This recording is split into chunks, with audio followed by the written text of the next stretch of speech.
If you want to feel the wind blowing through your hair and see the great city of Nashville at the same time, check out Nashville Scooter Tours. Trekking through the downtown streets to Music Row with Nashville Scooter Tours is safe, eco-friendly, and a whole lot of fun. They use Xenon electric scooters that go 55 miles on a single charge. Find out more by calling 615-290-5563 or book your reservation today at NashvilleScooterTours.com. Jeff Meeks and Chris Austin invite you to watch your favorite sports event at the Batters Box at 43 Hermitage Avenue in Nashville, Tennessee. The Batters Box offers shuttle service to all Titans home games. It's a great place for friends to gather for the game and after the game. So check out the Batters Box Bar and Grill, and thanks again for sponsoring the show.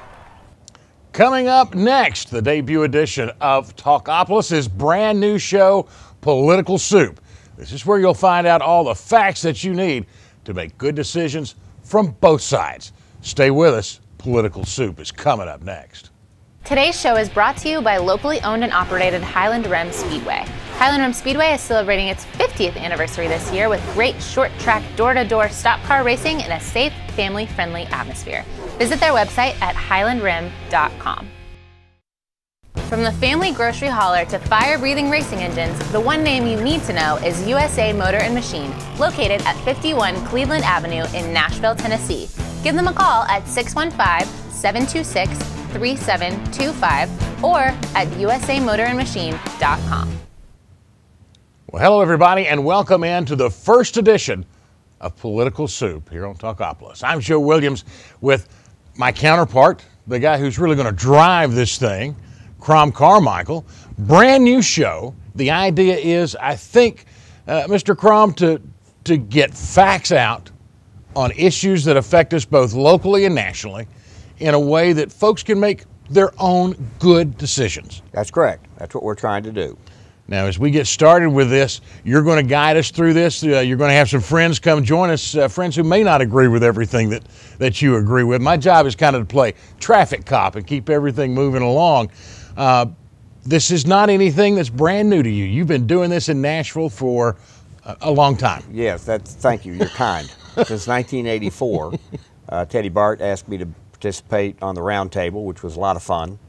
Did a little gig for the Tennessean. They actually paid me to attack them, which was also a lot of fun. That had to be a lot of fun. Yeah, and then I did a little commentary for Channel 4 for a while. So it's good times.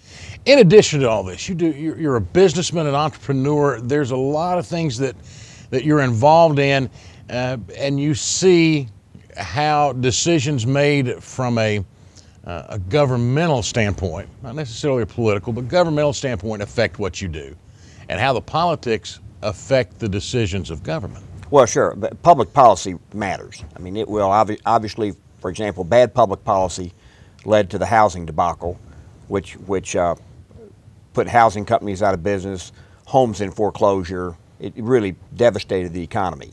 And if you could look at all of those different things, which we'll probably do on another show.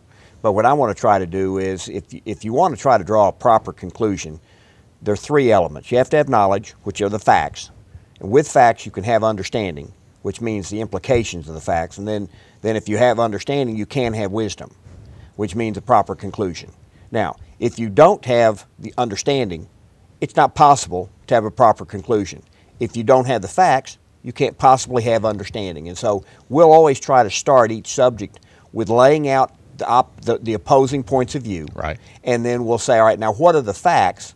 And then, sometimes we'll have people on the show who present a different set of facts than the set of facts that I will present. Both will be accurate in terms of their facts, but then people will then say, okay, well, those facts don't matter, or these facts do.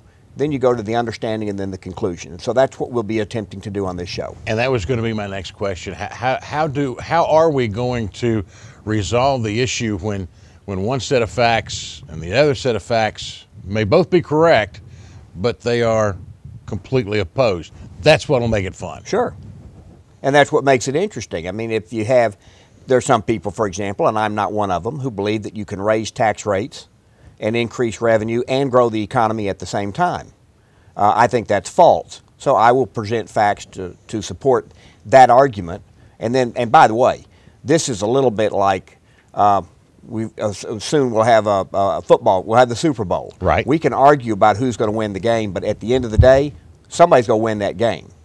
And so with the issues that we're talking about, people may have differing points of view, but at the end of the day, one of those points of view will end up being judged to be correct, and the other will be incorrect.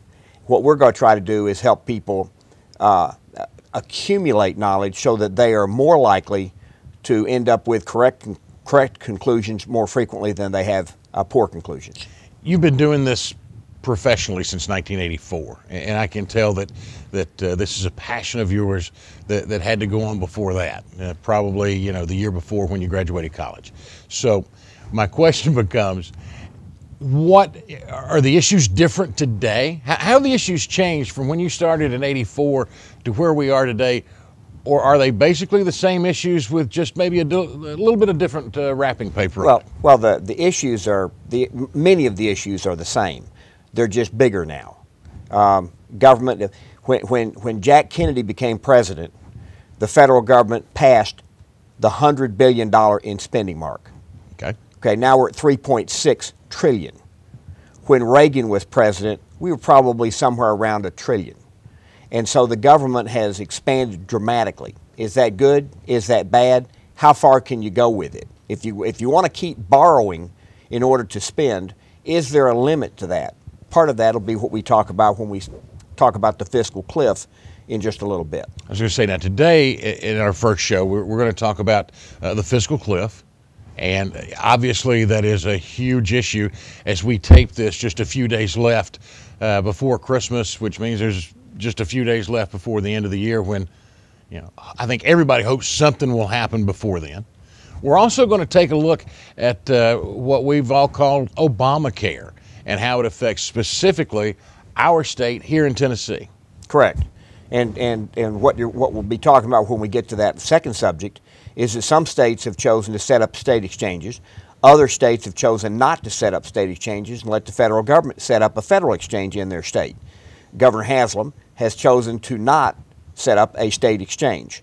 I think that's a wise decision, but there's some Democrats. Mike Turner is one who was quoted in the papers where he says it was not a wise decision. So we'll be talking about that. And that's going to be the fun part, to get to hear both sides. And then hopefully, folks, you then will be in a better position to make your own decisions. I'm going to guess that we're going to call you a little more of our conservative side of what we expect in this show. Conservative is one word. I prefer logical and reasonable. I tried that on my wife Joe, once. It did not work. Joe, just the facts. Just the facts. Just the facts. Thank you, Joe Friday. Tell you what, we're going to come back and get started with this. We will have, when we come back, a discussion about the fiscal cliff. Are you holding on to your wallet? You probably better be. Stay with us. More of Political Soup coming up next. Microcasting for your city, TalkApolis. And welcome back, everybody, to Political Soup, our debut edition. I'm Joe Williams, along with the man who has the answers. Back up. The man who has the facts. He'll be bringing us the facts. Hopefully, yeah. Crom Carmichael. Going to be a very interesting time. I think you're going to enjoy this as we move along because there are going to be some folks coming in. Crom, one of the things I think everybody's worried about right now, the most pressing issue on us, is what is called what we're calling the fiscal cliff. Now, a year or so ago, I took my oldest daughter to D.C. for a visit, just a weekend trip in and out. But it was in the middle of the great, what are we going to do? Government's going to close down. And we came to this point at the last screeching moment, and we got a deal. And what it did was basically kick the can down the road. Well, folks, we're at the end of the road now. The end of the road has been reached. What exactly is an easy definition of the fiscal cliff? Joe, there are two elements of it. One is, and you're talking about when they had the debt limit issue. Right. And they resolved that by essentially agreeing that if they couldn't agree by January 1st, that there would be sequestration of $500 billion of military spending and $500 billion of non-military spending. And so that was kind of it. They then raised the debt limit, and they said there'll be $1 trillion of cuts. Now let's be clear about one thing. when somebody says there'll be $500 billion of cuts, that's over 10 years.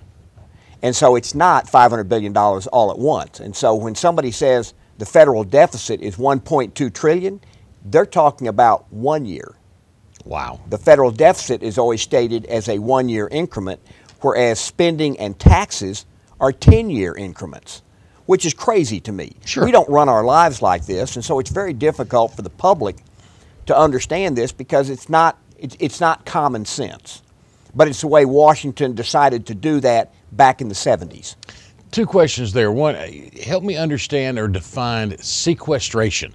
Kind of a new word in my vocabulary, and some folks are going, what exactly does that mean? Well, it just means that when the debt limit crisis was going on, right, they agreed that they would, in the absence of a new agreement, that military spending would be cut by $500 billion, which is $50 billion a year. Okay. What would be cut was not determined at that time. Okay. Same thing with non-military spending.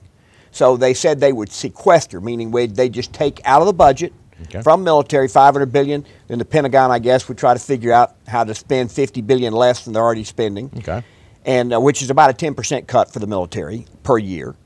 And then there would be $500 billion of cuts in non-military spending. And exactly who gets hit there, I'm not really sure. But that was what that part of the fiscal cliff is. Now, the other part of the fiscal cliff has to do with tax rates. Okay. And Bush, about, I guess, 10 years ago now, passed what are called the Bush tax cuts, which cut marginal tax rates on everybody. Right. And so now, but they lasted for 10 years or maybe 8 years. Well, anyways, either 8 or 10 years. And then in 2010, in the lame duck session, which is what we're in now, right, the Democrats agreed among themselves, and the Republicans voted for it, to extend all the tax cuts for 2 more years, which is now, that's where we are today. We're at that deadline now. Yes. Now, normally, you have to have a yes vote to raise taxes. Normally, you do. But in this case, you have to have a yes vote to keep taxes from going up. So, in other words, keep the cut in place. Yeah. In other words, in the past, if the government cut tax rates, they cut them from there forward. But when Bush did it, he cut it from there for a period of time. Right. And then they would automatically go up if they didn't vote to extend them. Now, we're now at that point. When we say go up, are they just returning to the levels that they were before the cut? That's correct. Okay. Well, yes and no. They are returning to the level that they were before the cuts, plus Obamacare had some additional taxes that are automatically going into place on January 1st. So even if they approve an extension of the Bush tax cuts, we're still going to have a tax increase come January 1. Yes, there'll be a 3.8% tax increase on capital gains and investment income. And so if the Bush tax cuts are eliminated, and let's just say, if they're eliminated, then the top tax rate on dividends, for example, right. Currently, the top tax rate on dividends is 15%. Right. That's what it is today, because corporations are already taxed 35%. Right. So the dividends are 15%. If nothing changes and they go up, if we go over the fiscal cliff, the tax rate on dividends will go to 39.8% plus 3.8% for the Obamacare tax. So it'll go to almost 44% at the federal level. Now, if you live in California, your dividend tax is going to go up from 9% to 13.3%. So people in California go see their dividend taxes go from wealthy people, from 24% to 57%. They will move. They will say, I can't do this. They'll either move out of the country, which some will do, but most who choose to move will pick another state to move to. And if we can eliminate the Hall tax this spring, and move our tax rate on interest and dividends to 0, because it doesn't really collect that much in the greater scheme of things, right. And it keeps people who are wealthy from choosing Tennessee. They choose Texas instead of Tennessee, and heck, we saved Texas once. Exactly. Well, so, for goodness sakes, they shouldn't be taking the business people that we need. As I tell all my friends from Texas, if there were no Tennessee, there would be no Texas. You're exactly right. But So what we're going to see, if we can do that here in Tennessee, then we're going to see an influx of a bunch of very wealthy people. And wealthy people invest. They like to be involved in the community they live in. They will contribute to charities. They will invest in businesses in this area. And I think it'll be as great for Tennessee as it has been for Texas for the last 7 or 8 years. I think something like 80% of all new jobs in the entire country have been created in Texas. And a lot of that's because people who have wealth have moved to Texas. We need to encourage them to move here. The issue in California, I guess the biggest question, did they not see the model that happened in New York City? That Californians don't see past their borders. Okay, and help me here with the New York City. I've referenced the New York City issue. As the city continued to put municipal taxes and state taxes on top of federal taxes, you know, the folks who've always thought it's been cool to live in New York said, see ya, and they went to Connecticut and the other surrounding, New Jersey and the surrounding states, and we'll commute back and forth. Well, now they're moving outside of New Jersey, Connecticut, and out of the Northeast period. Yeah, out of the Northeast period. Now, if you look at what happened in Great Britain, because this indicates that people do change their behavior if you penalize them, if you increase a burden, and taxes for those who pay them is considered a burden. That's just a fact. Whether other people want to acknowledge that or not, if my taxes go up, the burden, the amount I pay for working goes up. Right. And so I will adjust my behavior. Right. But in Britain, they had a top marginal tax rate on people making over £1 million. Now that's the equivalent of about $1.5 million. Right. The top tax rate was 40%. There were 16,000 people who reported, in the last year of the 40% tax rate, there were 16,000 people in Britain who reported incomes of £1 million or more. Okay. They raised the tax rate to 50%. Okay. From 40 to 50, the number of people who reported incomes of over £1 million dropped from 16,000 to 6,000. They lost money. Well, not only did they not collect the 25% additional revenue they thought they would collect, they actually collected 50% less, and it was devastating. Now, since Britain raised that rate, those people, many of them, actually left the country. It's happening today in France. France is raising their top tax rate to 75%, and that the actor, what's his name, Gerard, the guy that played Pinocchio, was a great actor. He left France. Now he said, "I'm not doing it for tax reasons. I'm doing it because I like the brooks and the streams in Belgium." Right. So he moved about 2 miles over the border. Yeah. The 2 richest people in France have already left. Many others are leaving. But 75. I mean, that's to me, it's unfathomable. 75%. Well, I mean, the guy that actually ran for the presidency said, "If you elect me, this is what I will do." So, in my opinion, the people of France did not understand the implications of that kind of policy. Likewise, California, they're not going to know what hit them. And if we're fortunate here in Tennessee, we'll be the beneficiaries of what I consider to be the unintelligent decisions of California. Following your triangle, though, they have the facts, yet they miss the understanding and don't have the wisdom to make good decisions before it's too late. Well, let's remember, politicians win by getting the most votes. Okay.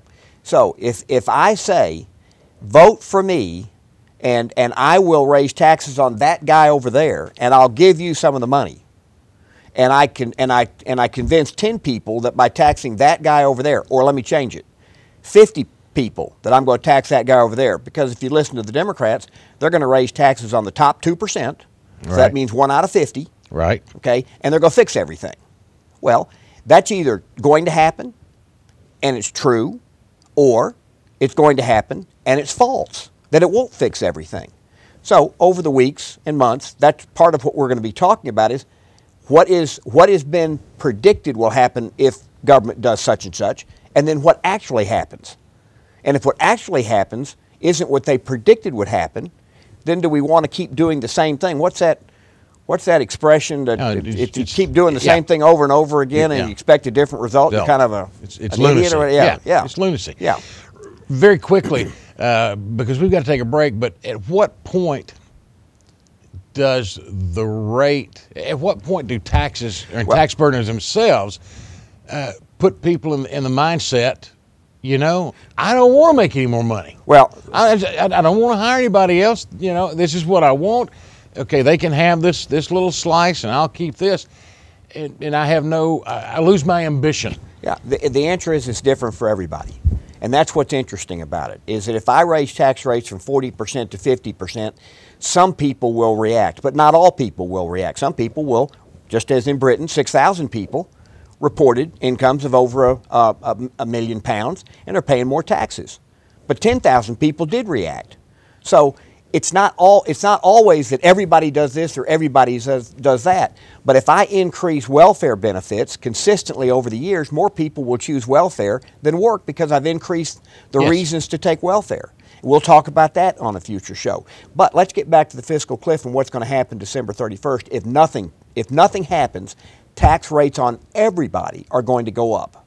Now, the Democrats are saying, raise taxes on people let the taxes go up on people making over $250,000, right, or couples making over $250,000, and let's extend the tax cuts that exist on everybody that's under $250,000. Okay. That's what they say. Now, if that is done, they then predict that all these revenues will come in.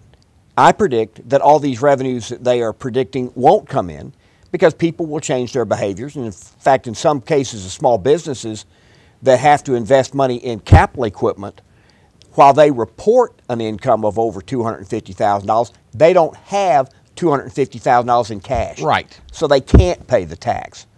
And so I'm predicting that something will get done either before the end of the year or right after the beginning of the year. And if it happens right after the beginning of the year, make it retroactive. They'll make it retroactive, but they'll have all of these costs that they have to do, because when you start accounting systems at the beginning of the year, you have to take into account whatever the tax rates are at the time that the year begins. So now you got the cost of going back to make it retroactive. Yeah, and so it's really stupid to not make whatever decisions you're going to make. I hope the Republicans, from a purely political standpoint and from the standpoint of helping the public to gain facts, understanding, and wisdom, I hope Republicans will, in fact, do what the Democrats want, which is extend all the tax cuts on people making under $250,000. Pass that as a clean bill. Okay. Then Republicans in the House ought to pass another bill extending the tax cuts on people making over $250,000. The Democrats in the Senate will not vote for that. Obama has already said if it were to pass the Senate, he would veto that. So the Democrats would get what they are saying will fix the economy, which is an extension of the tax cuts on under $250,000, and the Democrats will get what they want with a tax increase of people making over $250,000. And we'll find out. And then they own the economy. And if the economy's good, I'm wrong. And the Democrats will prevail. But if logic and common sense prevail, based on what we now know from history, people will change their behavior. The economy will not do well in 2013 and 14, or at least it'll continue at best to sputter along. Right. And then voters are going to have to make a decision if this is a policy that they want: bigger government, higher taxes, or less government, lower taxes. Sounds like a pretty simple question to be answered, but this is politics. This is government. It's never going to be that simple. It's the human factor involved. We're going to take a break here. When we come back, we're going to talk about health care, specifically Obamacare, as it's called, and the state of Tennessee. Stay with us. More coming up on Political Soup. Microcasting for your city. TalkApolis. And welcome back, everybody. Final segment of our debut show of Political Soup. Crom Carmichael, our expert today. I'm Joe Williams. I'm just kind of here to play traffic cop when the time comes and to ask some questions, because I'm learning so much. You think you know what's going on.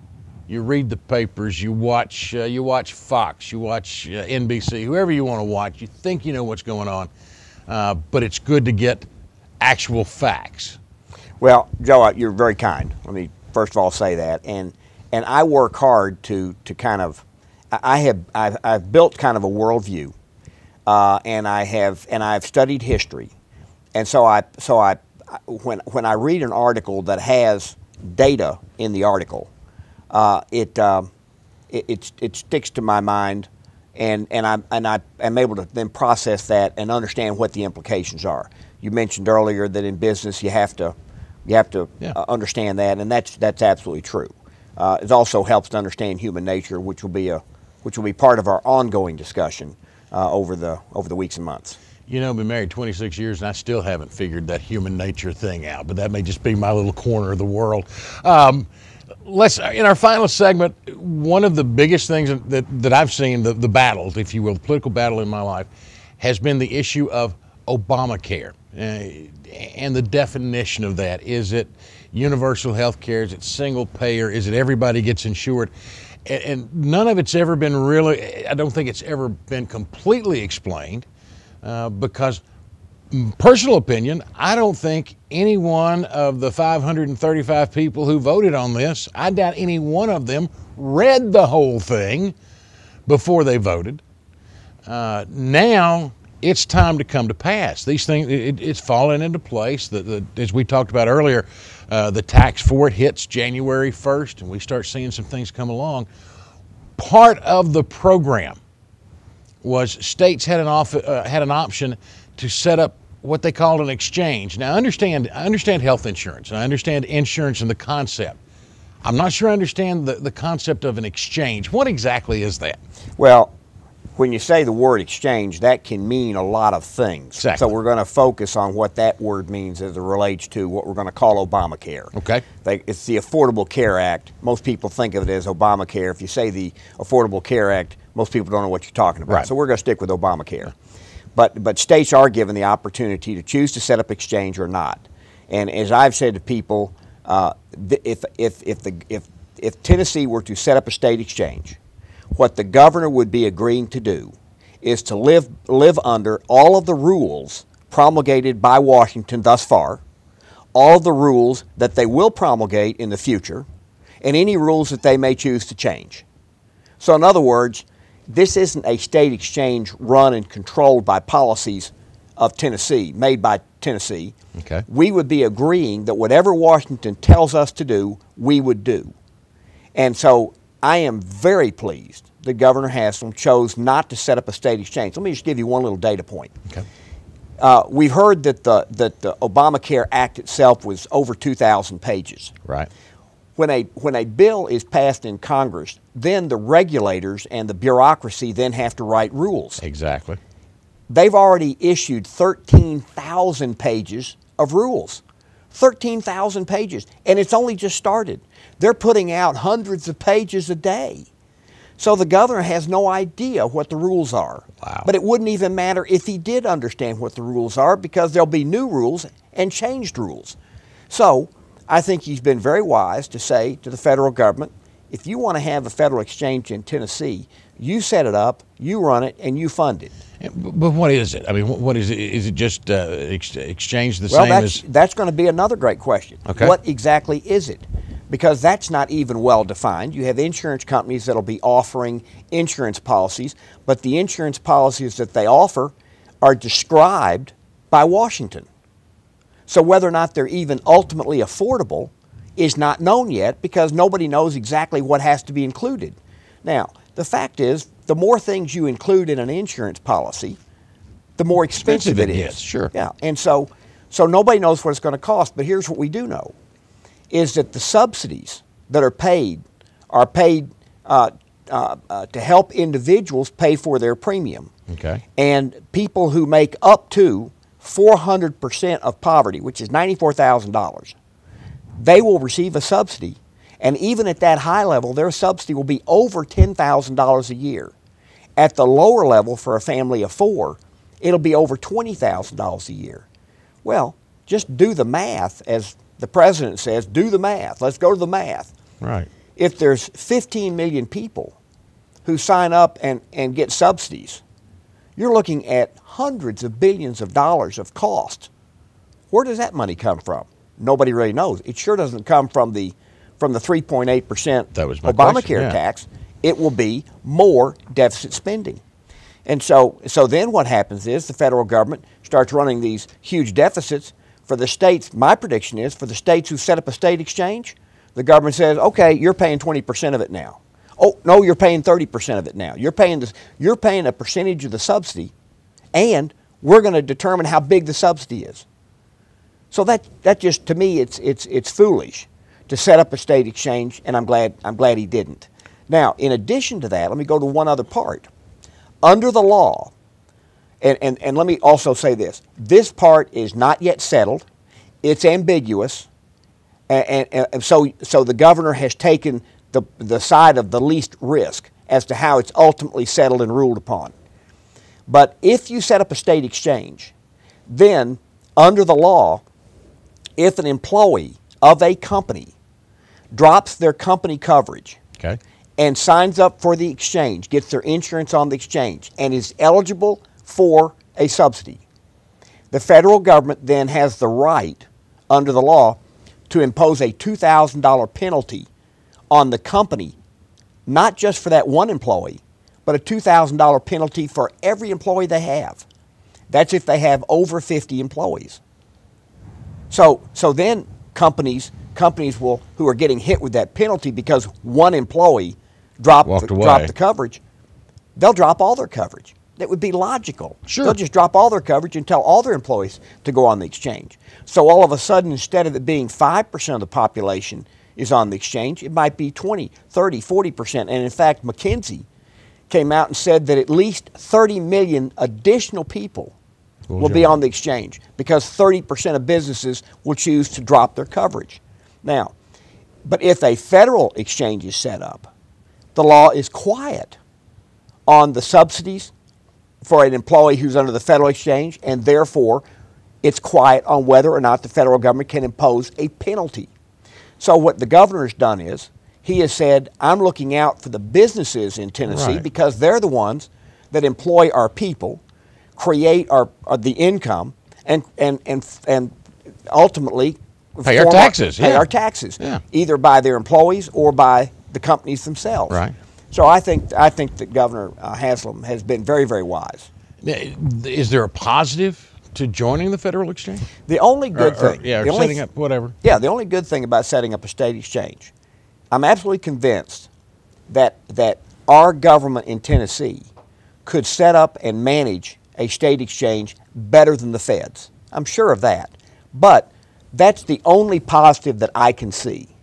The negatives and the risk, and it's not the known risks, it's the unknown risks that are associated when you voluntarily raise your hand and say, I will agree to set up a state exchange. Unintended consequences. You bet. Always sitting out there. Ooh. How does this relate to the state Medicaid issue's always been there? Years ago, we kind of got away from that and went to TennCare. It is what it is, but it seems to have worked pretty well. Well, TennCare, first of all, TennCare was an expansion of Medicaid. Okay. That's what it was. And it got to where it was completely and utterly unsustainable. Right. And then Governor Bredesen came in. Right. And to his credit, he did a wonderful job of reining in TennCare. And it's supposed to and seem he to did get a great better. job. Yeah. And a lot of Democrats in the legislature, once TennCare had gotten to be unsustainable, frankly, the Democrats controlled the legislature in the early stages of Bredesen's governorship, and they supported the changes too.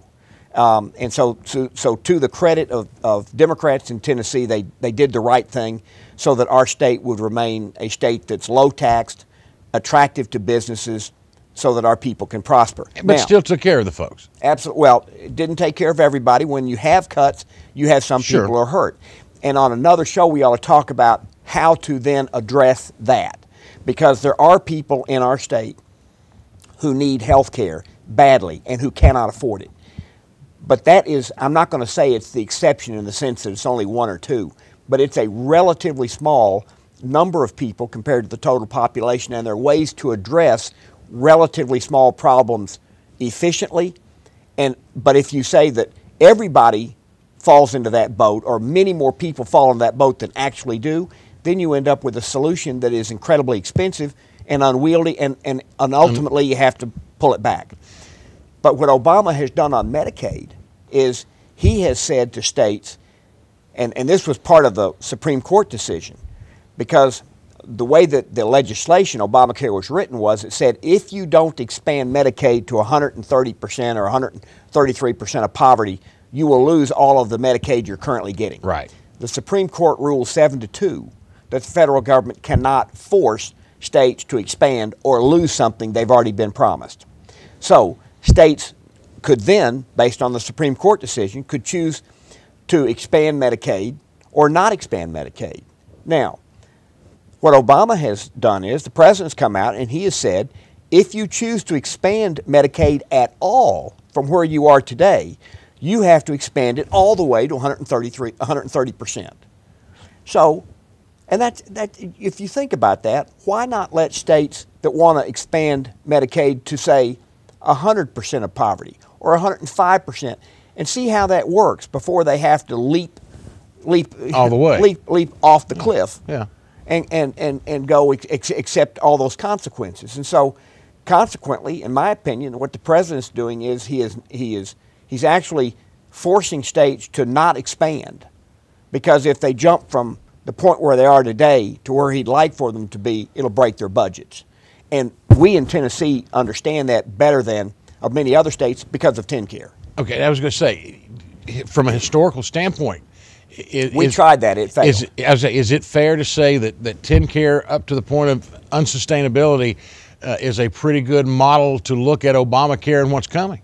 Are they compatible to look at to compare? There's some similarities. One of the things in TennCare was that if you were not insurable, then you could get on TennCare regardless of your income. Right. Toward the end of TennCare, people, because the policy was so inexpensive and the subsidies were so great, that a lot of people with high incomes and high net worths went down to their doctor and got their doctor to sign a slip saying you're uninsurable. Yeah. And so that expanded that way. Plus our drug benefit on TennCare was so great that we became the most medicated state in Still are today. Well, we still are today, but it was like we were 2 or 3 times more medicated per person than the second highest medicated state. So, and that was frankly, it was a lot of drug dealers. No wonder we're happy. Yeah. We're happy people. We're happy people for a reason. Well, these were people buying illicit drugs and taking them to other states and taking advantage of the subsidies, which is human nature, which is why you can't just do things that sound good. But if you examine them more closely, you go, well, if we did that, then here are all these other things that would happen, and that, once again, is the law of unintended consequences. Yeah. There's been a lot of unintended consequences over the years. We're going to talk about those. We may even see some more. Crom Carmichael, I am so looking forward to this show going forward. It's going to be a lot of fun to get all the information, to get facts. And as I said, here before long, we're going to bring, you do a pretty good job of keeping both sides. We're going to bring somebody who's maybe a little firmer on the other side. That's good. And I'm going to sit here in the middle, play traffic cop, and wear my Kevlar vest and hope everything goes good. Good to have you. Thank you so much. You bet. This is going to be a lot of fun. Folks, stand by. You never know when the next one is coming, because we're going to have some fun. You're going to learn some things right here on Political Talk Soup. For Crom Carmichael, I'm Joe Williams. We'll see you next time. Microcasting for your city. Talkopolis.